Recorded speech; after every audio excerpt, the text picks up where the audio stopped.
Well, you know what they say about the best laid plans, right? Or the road to hell, one or the other. But we knew how we were starting this episode of the OHL podcast, and then damn it, the Saginaw Spirit jumped in there and said, we're changing direction. So the congratulatory messages for OHLers who just won a Stanley Cup can wait because Dan Mahar, Jake Grimes, is coming back to the Ontario Hockey League. That was, Saginaw just couldn't lay low and let someone else have the limelight for a week, so they had to make a move right before recording. No, but that's a great move, and welcome Jake to Saginaw. What a great move before the Memorial Cup year. Well, and that's the thing, right? So most recently, 2019, in his home province of Nova Scotia, just for what it's worth, the Dartmouth native had gone to Halifax with the Guelph Storm, who won the OHL title. And then while the Belleville Bulls did not win the OHL title, they were a representative in 2008 in the Memorial Cup hosted in Kitchener. Now, I won't point out that on both occasions, as one of the members behind the bench for Belleville and Guelph, the teams were unsuccessful at capturing the championship, but we know Grimes, with all of that experience, and it goes beyond just the Memorial Cups. He's got a quarter century of coaching experience. They plucked him out of U Sports, where he was with the University of Waterloo Warriors, and he will be in a third Memorial Cup as Saginaw will play host to the tournament next year. Yeah, what's that they say? Third time's a charm. So I think experience, sometimes you need to gain it before you win, and he's well positioned, I would say. Yeah, so that news just coming down as we get this episode underway. And we had intended to recognize, of course, the OHLers who hoisted the Stanley Cup with the Las Vegas Golden Knights. It's not lost on me. I'll just throw this in as a bit of a curveball because as guys that coached in Kitchener, and I got to know really well during their time here, Pete DeBoer and Steve Spott, is this as close as they've come without actually being there? We know that DeBoer had the chance with Jersey when they went Yeah. 6 games. That was against LA, if I'm not mistaken. But just having been dismissed from the Golden Knights, and now Bruce Cassidy goes and wins it with Las Vegas. But DeBoer and Spott, with a good team in Dallas, couldn't get there this year. Yeah, it's got to be a bit of a tough pill to swallow watching the team that just dismissed you win the next year. You start to feel like maybe you're holding them back, but obviously it's not the case with Pete DeBoer and Steve Spott, who've had plenty of almost success, if you will, in the National Hockey League, a few conference finals and a couple league Stanley Cup final series. So they're building that same experience Jake Grimes did. So maybe they'll get over the hump soon. You got to think it's a matter of time, don't you? I mean, gosh, I make it sound easy when I say that, but, and maybe I'm just showing my bias, but I got to think these guys, it's just around the corner for them. And that's a good group in Dallas right now. Yeah, well, I mean, if anyone's questioning the abilities of Peter DeBoer, I mean, how many coaches have, with three different teams, gotten that far in the playoffs? So that speaks to the quality of him as a coach. And I think, and not necessarily the best teams on paper, no offense to those New Jersey Devils, he got to the Cup finals, but he's quite capable. And I think you're right. It's only a matter of time. So on the ice with Vegas, Nick Hague, Kitchener kid, got to shout him out because that's where this podcast originates. Michael Amadio, pardon me, and then Alex Petrangelo. Amadio is interesting. He becomes only the second member of the Battalion franchise in the OHL to capture a Stanley Cup. Barclay Goodrow is the only other one to have done so. And as I mentioned, Hague and Kitchener, what a run it's been for Kitchener athletes with Jamal Murray, the NBA champion, Dane Smith, Chris Kluche winning a National Lacrosse League championship with the Buffalo Bandits. The general manager of that team is also from Kitchener, Steve Chugger Dietrich. So nice little time in the limelight for our hometown. And then Petrangelo, who we always knew it was only a matter of time, the way he came out of the Ontario Hockey League. His script was written, shall we say. Well, yeah, and for Petrangelo, obviously, his success in St. Louis, followed by this, it was putting a nice feather in the cap of towards the end of his career. Not that he's done yet, but later in his career, getting the accolades. But yeah, for good shout out to the city of Kitchener. I was thinking about this the other day. Not totally out of character that two lacrosse players might win a championship coming from this neck of the woods, and not even that out of character for a hockey player too. But how many times in history have an NBA titleist and a Stanley Cup champion the same year been from the same city? It's a good trivia question to do some research on. I haven't done it yet, but I'm guessing that's pretty rare. I would agree with you, and I would be hard pressed to figure out the answer to it, but you're right. This certainly puts the city that we call home in rather elite company. And we shouldn't leave off the list Paul Cotter, the former London Knight, who was not on the playoff roster, but was part of the team, was on the roster overall. Hag, I think, was the only one that played all 22 playoff games for the Golden Knights, if I'm not mistaken. So Hag, a graduate of Mississauga. Amadio, we already mentioned from the Battalion franchise.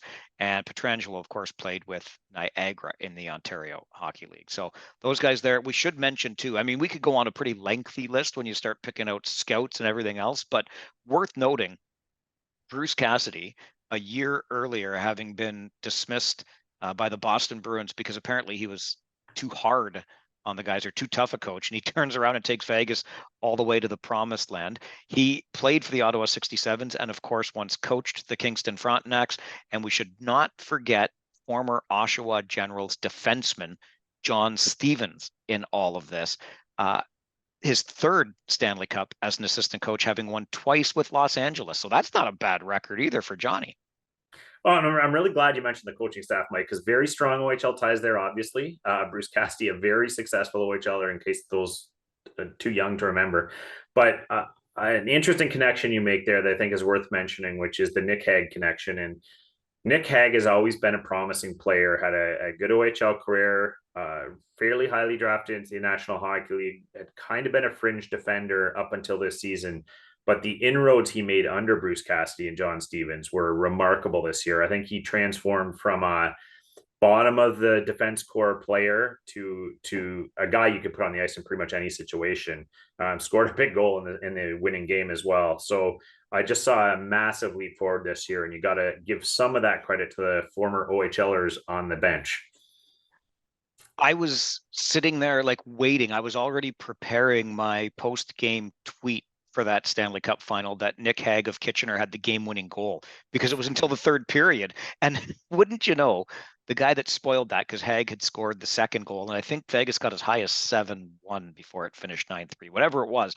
But then Sam Reinhart goes and scores for the Florida Panthers. And Sam Reinhart, if you want to just tie this all back into OHL trivia, is the son of Paul, who's a former Kitchener Ranger and a standout at that. So the OHL bloodlines continues, and it was the Reinhart family with Paul, the patriarch, having played in Kitchener, stealing the game-winning goal from a Kitchener kid in the Stanley Cup final. So there you go. I think we've come full circle on this.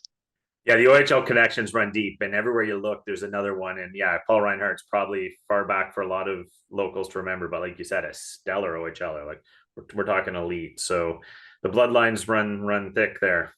I wonder if I can just add one more little sidebar to all of this. And that is one of the other things that I find so enjoyable about covering this game, and really even following the game at the major junior level. I was just having a chat over the weekend with a fan who's originally from the region of Waterloo, now up in Muskoka area, moving to Barrie, about to become a Colts fan, he was telling me, but has just kind of returned to the junior game. Started watching more this past season, coming down, traveling a little bit to go to a Colts game from where he's living in Muskoka.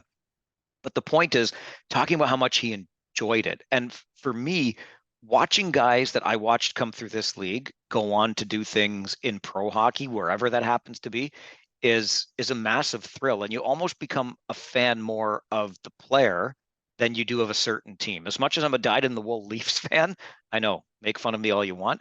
I love watching these guys go on and do things in the pros after watching them for 4 years in the Ontario Hockey League. Oh, for sure. And I think if you're really close to the game, Mike, like you are, and like a lot of us are, what really stands out is just how hard it is to get to the NHL and to stick. And you talk about these players as though they're busts when they only had an NHL career, or they went and played in Europe. They never quite made it.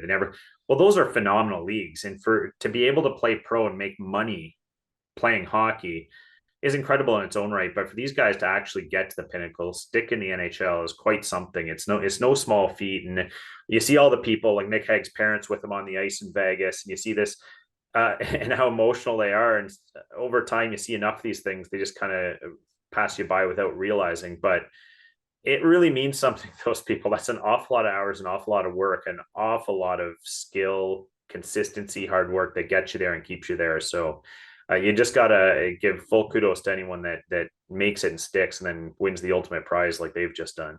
I couldn't even imagine what it's like, but I'm certainly happy for all of those players, coaches, and all of the OHL ties who won a Memorial Cup with the Las Vegas Golden Knights. Okay, let's move on. Speaking of how we like to watch players as they graduate through the major junior leagues into the pros, the NHL draft is what, a week and a bit away now, next Friday.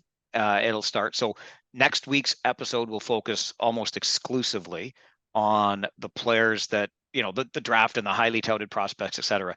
But since we've been doing a prospect of the week all season long on this podcast, we promised you last week, and we will deliver on that promise today, to give you our top 3 prospects, or maybe just our 3 favorites. I don't know. One for me, if you've been listening, it's just I'm fanboying all over this guy, have been all year.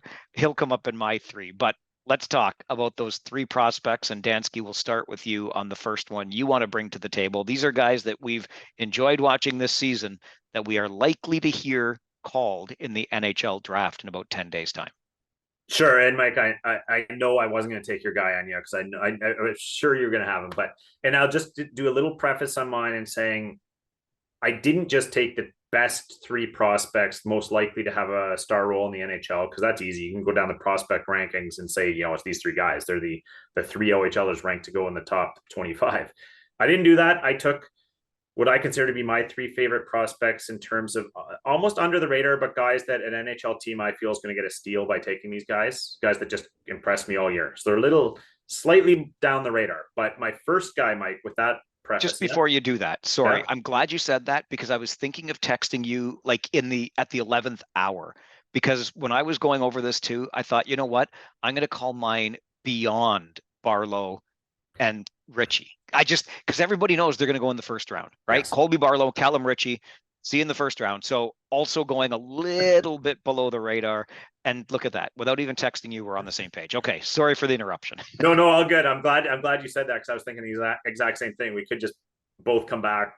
Barlow, Ritchie, we're good. No, so right. I didn't want to do that. But these are 3 favorites of mine who I think the NHL teams are going to get a steal. So I'm going to give you my first one first, which is hopefully not a guy you have, but top of my heap is Denver Barkey. I think a phenomenal all-around player, energy level, skill. I can't emphasize enough how much he did for the London Knights this year as a 17-year-old, which was crazy in a league that's geared towards 18 and 19-year-olds. But just consistency of effort. And that's the one thing that keeps you in pro hockey is that you can deliver for your coach night in, night out. They can rely on you. They're not worried about the down games or the duds. And to me, Denver Barkey was a guy that anytime the London Knights looked flat, they put up Barkey and he made something happen. So I know where the draft rankings say, he's like 2nd, 3rd round. I'm not going to be shocked at all if he creeps right near the top of that first, early second. I just think a lot of scouts are going to love him and the motor he brings. So that's my first guy. Who you got? I had a feeling you might go in the Forest Cities direction here. So I deliberately steered clear. The first guy I'm going to bring forward is probably not a lot of a shock, especially when you go by the Richies and the Barlows. There's another top end forward in this draft. And there's a little bit of a knock against him because maybe his skating isn't the best, but I'm still going to acknowledge Quentin Musty here. 78 points on the season in just 53 games. And you may want to pick on his skating a little bit, but he's got size. He's 6'2", around 210 already. So no matter how well or poorly he's skating, he's going to be hard to knock off the puck. And you can also improve that skating. Not to mention, I would say he's already got an NHL ready shot. And I don't think I'm telling tales out of school when I say that. So maybe a little bit overlooked up there in Sudbury, who I'm sure was hoping. Remember how they finished the regular season? Kind of hot, at least warm coming into the playoffs. They had that buzzsaw in Peterborough in round number 1. But I think Quentin Musty is a guy probably 2nd round. I don't think first. So you're not going to have to wait long to hear his name, but somebody I wanted to recognize as one of my favorite prospects of the season. Oh, great call. And I have it on relatively decent authority that I know there's some NHL teams that are very high on him and probably have him in that 15 to 20 range. It's just a question of who else on their list is still available that could drop him. But but great call. He's a player that could go higher than we think. So yeah, so along the same themes, Mike, of forwards I loved all year that might be slightly lower on the radar. My second guy that I just love, I think an NHL team's gonna be thrilled to get him, is Angus MacDonell on the Mississauga Steelheads. Similar reasoning actually to why I picked Denver Barkey, in that just every game, every shift, buzzsaw out there, and this guy can do it all. And I thought, you watched him play for Canada at the U18s, and here's a kid that wasn't one of the premier profile players on that team, yet found himself moving around that lineup because the coaches quickly realized with a player like that, you can put him with anyone, against anyone. He's going to take charge. He's going to make an impact. He's not going to be intimidated regardless who he's playing with or against. And I think that Angus MacDonell is the type of, again, NHL motor, NHL energy, NHL pace that is going to make a team very happy they selected him probably a little bit lower in the draft than he should have gone. So that's my second guy. Loved MacDonell's season. Excellent choice by you. I am going to completely show off my blue, red, and white bias here, as if I haven't already, by pumping the tires of Pete DeBoer and Steve Spott. But I figured it was fair to bring this to the table, because if I'm going to offer any meaningful, like really meaningful analysis, it's going to be for a guy that I got to watch for 68 games in a season. No disrespect to Quentin Musty, but I got to see him a couple of times live and then other times on Memorex, as the kids would say. So no, not the kids, the grandparents would say. Anyway, I am going to highlight Hunter Brzustewicz as one of my top prospects of the season. And here's why. Comes into the Ontario Hockey League really highly touted. Remember, the Kitchener Rangers went out and spent quite a bit to secure his rights from Barrie, highly regarded prospect, and essentially walked into the league and made it look a little bit easy. He went on a tear early on, piling up the assists. The goals weren't there, but as a defenseman, you're not going to care about that. Quarterbacking your power play, finishes, again, it's his rookie season in the Ontario Hockey League, 57 points over those 68 games. But two things that really stood out to me. The guy's skating is as smooth as it gets, and then decision making. The number of times I watched Hunter Brzustewicz in maybe a little bit of duress turn away from the danger, make the smart play, not get caught up and make a terrible turnover. I think that kind of IQ should be and will likely be rewarded. I don't think it's going to take too long to hear Hunter Brzustewicz's name in the NHL draft, but I wanted to highlight him. Maybe in his own end, the defensive side of things could improve, but for the reasons I mentioned, the skating, the decision-making, and the points that were there as he quarterbacked a power play, Hunter Brzustewicz is a guy that I wanted to highlight as one of my prospects, my favorite prospects from this past year.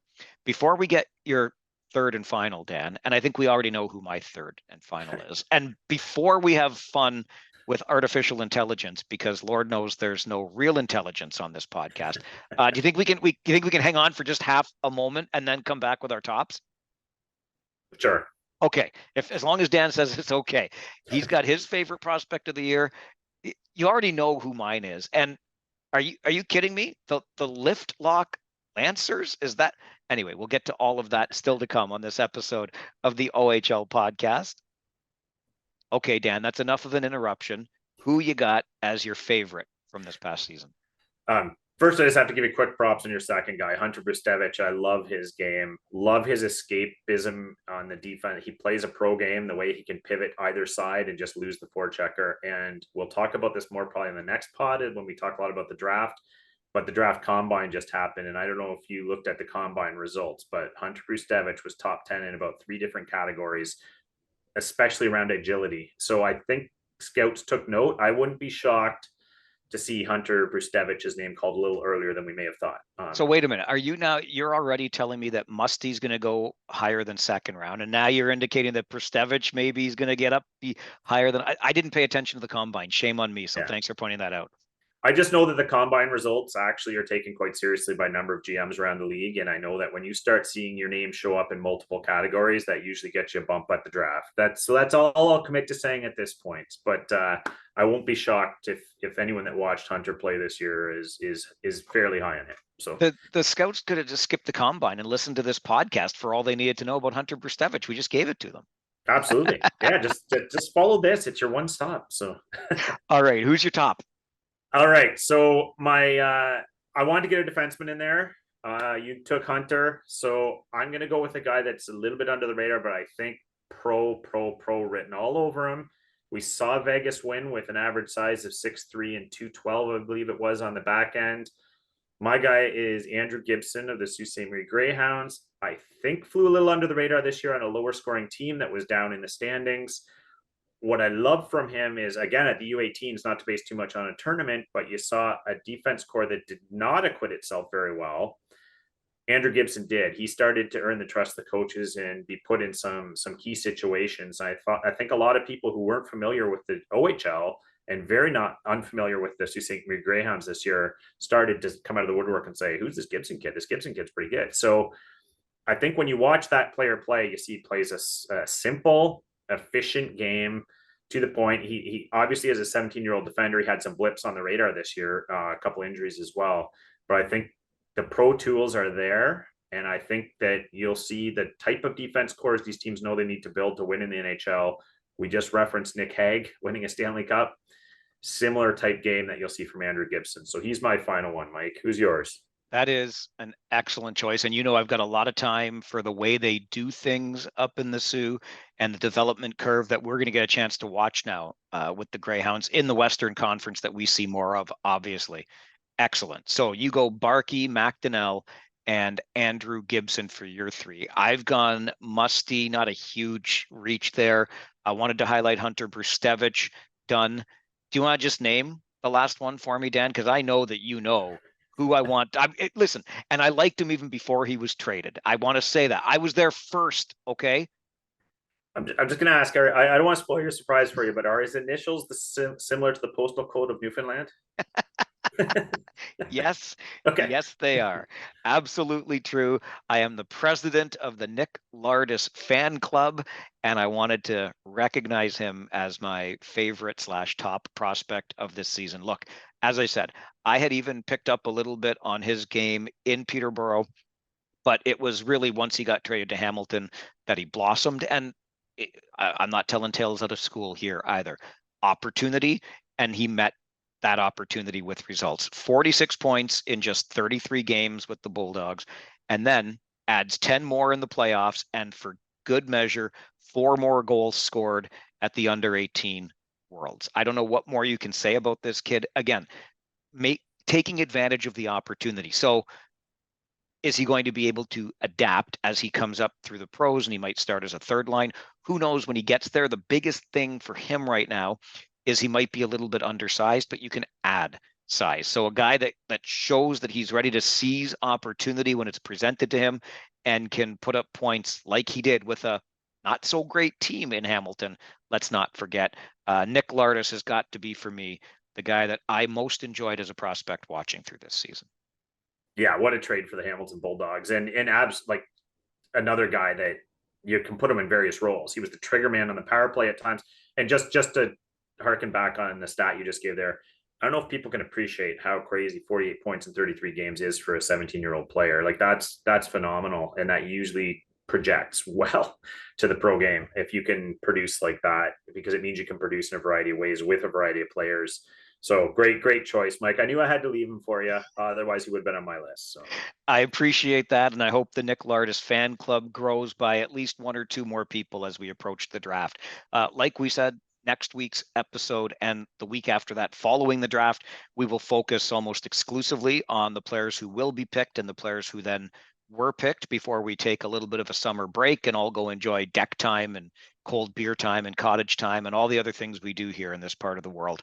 Before we go, though, since we are at this point of the season, I saw somebody post this on Twitter, and it's worth just a little bit of fun. They asked AI to create for them new team names for the teams in the Ontario Hockey League. Clearly, the AI algorithm has a fondness for geography and or geographical features, but let's run them down and see what you think. Just in case you missed it on Twitter, we'll bring it to the podcast. The Barrie Colts, Dan Mahar, could otherwise be known as the Georgia Stallions. I'm no AI expert, but I'm going to give that one a slight miss. It's 100, just, yeah, that, 100% with you on that. That's yeah, terrible. yeah, AI, we need better AI. If that's the best AI can do, forget about it. yeah. Okay. How about the Erie Otters or the Lake Erie Guardians? You know what's better? It's getting closer to the ballpark. It's got some geographical references, but it seems like they just cheaply ripped off the Cleveland Guardians. So I'm going to give that one a mid mark. I didn't even think of that, but I thought much. You remember when the Anaheim Ducks joined the Ontario or the National Hockey League, and it was the Mighty Ducks because they were riffing off the. So Guardians of the Galaxy, maybe get the kids there. So I'm with you. It's Yeah, mid. It's mid. yeah. Okay. The Flint Firebirds become the Michigan Blaze. I like how they're trying to increase the reach by taking the whole state as opposed to just Flint. Sorry, what was the team name? The Firebirds become the Michigan Blaze. The Blaze. Okay. Yeah. I don't know. I don't know. What are your thoughts on that one? I'm just going to say, given the state of wildfires in this country, I'm not saying anything around Blaze. Forget it. Gets Yep. a big no to me. Yep. Yep. Don't need the the smoke. the Guelph Storm become the Royal City Tempest. Hmm. Tempest doesn't seem as potent to me as Storm. I think they just downgraded them. I agree, which Yeah. is why I'm giving this a resounding yes, because the Guelph Storm are the Highway 7 rivals of the Kitchener Rangers. Go be Tempests. They're made for teapots, Guelph. Really tough name on you there. Good job. Okay. The Hamilton Bulldogs, the Steel City Hounds. Too close to the Greyhounds. Got to give it a no. Yeah, you got to, but you know what? Why are you even naming it? Hamilton's not going to exist after this year. What? It's true. They should have gone Brantford. The Kingston Frontenacs, the Limestone Warriors. I don't know. I get the limestone reference from the Canadian Shield beginning around there. I'm just not sure that one connects to the city well enough for me. I don't know. See, I like the limestone piece. That to me, but it's almost maybe too inside geography there. But I like the limestone Yeah. piece. Warriors doesn't thrill me, but that one, I'm getting like maybe even a little above mid for that one. Yeah. Okay. Fair. Yeah. Kitchener Rangers, Grand River Raiders. All right. Well, the Grand River, I like the natural geography reference there. I'm kind of okay with that. The Raiders just seems kind of throwaway.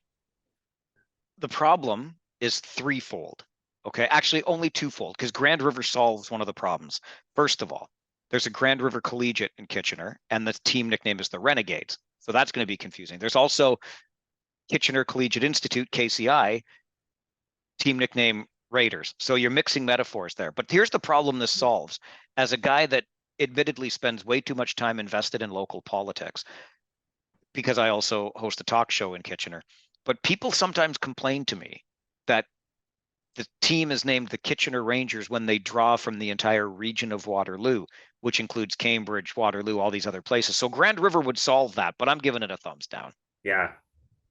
London Knights, Forest City Cavaliers. Well, their attitude's pretty cavalier, so I'm going to give that one a thumbs up. Oh, I like it. I can't top that. I can't top that at all. It's going to stay. The Mississauga Steelheads become the Credit Valley Trouts. Hmm. See, I'm not a fisher or angler, Mike, so I don't know whether a steelhead or a trout's more. To me, a steelhead seems like a more mighty name than the trout, so it also seems like a storm-like downgrade. Yeah, I would agree with that. And I'll never forget being at a Blue Jays game when Anaheim was in town with Mike Trout. And one of the best chirps I heard from a baseball stadium in a long time was this guy nearby yelling, "Here, fishy, fishy, fishy, fishy," all game long at Mike Trout. That's commitment. And that's what I think of when I see Trouts. The Niagara Ice Dogs, Falls City Frost. Falls City Frost. Well, I'm going to give that one a thumbs up, Mike, just because it's a frosty reception they give to everyone they trade for. Agreed wholeheartedly. And the frosty reception that the fans are going to give to the team this year, I would assume. But overall, I think that's pretty terrible. The North Bay Battalion, the Gateway Warriors, you're getting somewhere here, if you ask me. I like it. It's the gateway to the Northern Ontario, right? I like that Right. reference. Warriors, I mean, relatively generic, but similar to Battalion. So you're not straying far there. I'll leave that one okay. Yeah. The Oshawa Generals become the Durham Patriots, according to AI. Sure. I don't know if you can be patriotic to a region, but sure. What do you And think? if you're going to be patriotic to a region, why are you being patriotic to Durham region? Very good question. Sorry, Durham region. I love you, but here's the thing: it's the Oshawa Generals. You don't mess with that. You just don't mess with it. Yeah. Sorry. No. Ottawa 67s, Capital City Sentinels. Yeah, it's okay. I'll give that one a pass as well. I will also give that a pass just because of Sentinel. I like that. And Yeah, the hell is a 67 anyway? yeah, it's Yeah. better. It's an improvement. The Owen Sound Attack become the Georgian Bay Raiders. So yeah, I kind of like these natural geography references. So the Georgian Bay, the Raiders, they're mailing it in though. Like that's a total mail in. It's like AI went halfway and then to sell me and then just kind of lost me on the Raiders again. I'm with you on that, but I like the Georgian Bay piece Yeah, for sure. Peterborough Pete's Lift Lock Lancers. I'm going to tell you right now, this is like I've got a 1 and 1A on this list, and we haven't gotten to the other one yet. Lift Lock Lancers. I love the alliteration. Don Cameron used to refer to it as the Lift Lock City. This is pretty good. yeah, I'll take it. I mean, Lancer has a real visual to it too, and it's not just your token mail in Raider. So I'll give that one a thumbs up. All right, Saginaw Spirit. I think we know where this is going. Great Lakes Guardians. There we are with the Guardians again. You can only have one. How many Guardians do you need in the league? The AI is mailing it in. We're only halfway down this list, or 2/3 way down this list. We've had to mail it in like 5 times. Absolutely. Sarnia Sting, Blue Water Stingers. What do you like? Just call them the Sarnia Stingers then. Yeah, that's lazy. We're getting really lazy here. AI fail. Yeah. I'm going to skip the other one I actually like and go to Sudbury. Nickel City Wolves. Again, like some people might even call them that. I don't know, but So really, AI is just taking nicknames for the geography rather than the actual city names. So I'm seeing a theme here, but sure, at least they kept the wolves. The mangy thing and the raptors can stay. that's right. And Windsor Spitfires, Border City Falcons. I don't know why they come up with Falcons for Windsor. Oh, wait, because of the military connection, I'm guessing. Maybe, but I'm still going to give that a major fail because I love the Spitfire aircraft and the imagery of there. So that one cannot change. All right. Last one, and I skipped it on purpose because I don't hate this one, even though no offense to the Sioux, because I love it there. I already mentioned that on this episode. Algoma Huskies. Oh, You're getting somewhere. yes. See, I thought it was going to go with a superior theme being up there, but Algoma is an interesting twist. Huskies, Huskies not sure. bad. Husky's a nice, friendly, useful dog. Sure. All All right, right. we'll give that one a go as well. If we keep this up too much longer, people are going to be begging for the AI version of this podcast. So thank God there's only 20 teams. We went through them all. It's fun with AI. You can see it on my Twitter at Farwell_OHL. Dan on Twitter is at Dan Mahar. Please remember, send us an email anytime you want some prospects that you want to highlight as we head into the NHL draft next week. We are all ears. OHL podcast at Rogers.com. Give us a like, subscribe, tell a friend. And thanks very much for listening to the OHL podcast.